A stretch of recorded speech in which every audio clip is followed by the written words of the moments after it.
Merci de nous suivre et de vous abonner sur la chaîne des leaders Go 221.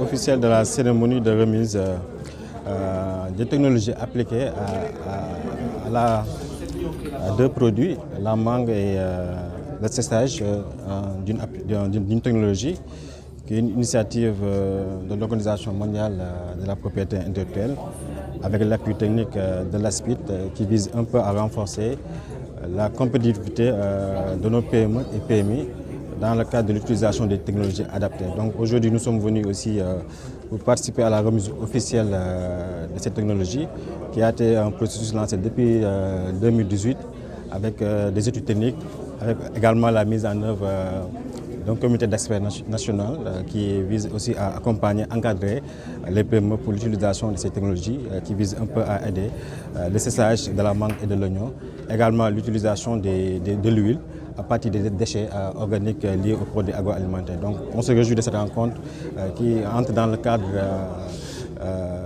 de l'agenda national de transformation qui vise un peu à développer une économie compétitive.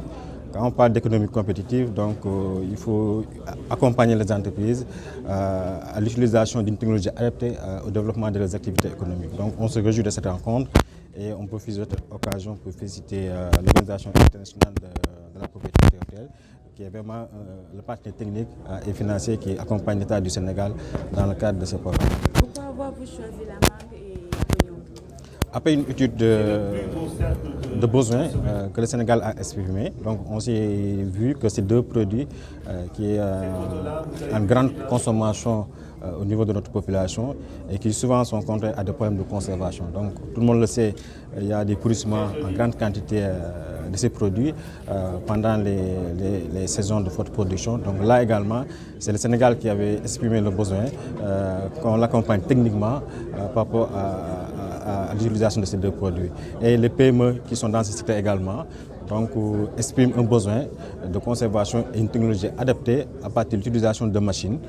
Je profite de cette occasion également pour féliciter l'ITA, également qui est une structure technique de l'État du Sénégal, qui vise aussi à la conception et à l'utilisation des machines que les PME utilisent dans le cadre de ces technologies de séchage de l'oignon et de la mangue, également du développement de l'utilisation des déchets agroalimentaires pour avoir de l'huile à haute valeur ajoutée dans ce sens. Lors des discussions, Monsieur le ministre, le problème du financement est beaucoup revenu, il a été évoqué par les bénéficiaires. Aujourd'hui, votre département fait quoi par rapport à ce problème? Le financement, c'est un problème structurel qu'on est en train de réfléchir à travers notre stratégie nationale de promotion et de développement des PME et des PMI.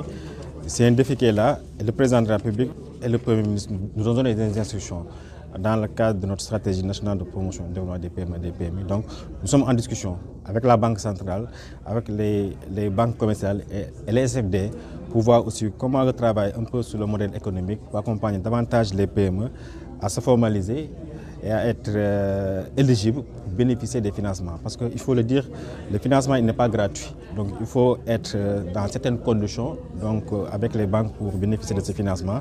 On y travaille, on discute avec les banques et les structures d'appui, les microfinances. Et ensemble, je pense que nous sommes en bonne discussion pour aider davantage les PME à se formaliser pour bénéficier davantage de l'accès au crédit, qui est un défi qu'on va relever, Inch'Allah. Parce qu'on a un objectif de mobiliser 3 000 milliards d'ici l'horizon 2029. Et pour y atteindre, donc, il faut qu'on accompagne les PME au respect des normes bancaires, à la formalisation et aussi au respect de certains critères qui les poussent souvent à avoir bénéfice de ces crédits. Et les banques et la Banque centrale donc, sont ouverts à des négociations pour revoir un peu les critères dans le cadre de l'accès au crédit.